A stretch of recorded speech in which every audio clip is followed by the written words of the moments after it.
Good afternoon, folks. This is Fred Campos, owner of DFW Website Designers. It is Friday, January the 14th, 2022. This is episode number 296 of your 3 business tips at 3 o'clock in and around 3 minutes.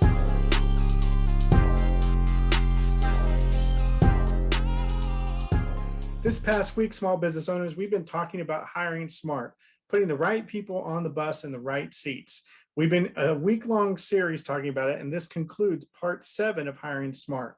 We're going to talk about contractors or freelancers first, asking your team, and taking it slow. The very first thing you want to do, small business owners, is not be in a rush about this. And we don't want to hire the wrong people. So one of the easiest ways, business tip number 1, is to make them a contractor or freelancer first.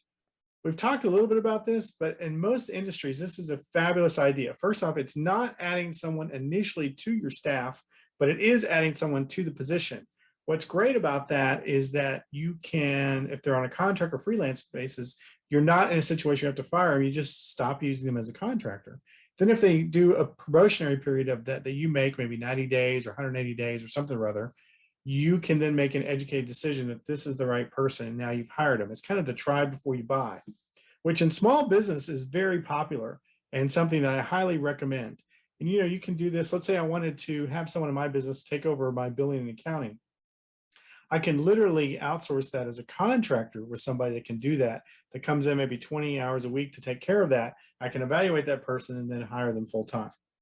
Business tip number 2. We've talked a lot about this being on the shoulders of the business owner, but in reality, if you have more than 2 or 3 people, you ought to ask your team specifically if they know someone that fits it. Usually a good team group that recommends good people is a great place to start. You're not having to run advertisements, you're having to interview less, your list is less, you're not on to Monster, or you're not promoting it on LinkedIn. You're actually getting some information from a group you already use and you already love.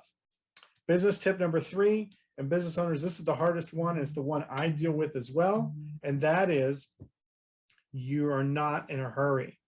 It is more important, especially when you're small, to put the right people onto your team. So take it slow.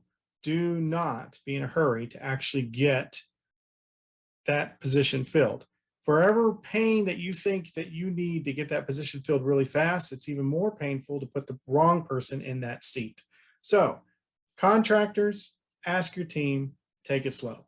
That's what I'm learning this week. Anything I learned, to throw over the fence to you, because I want you guys to be awesome and go back to sleep.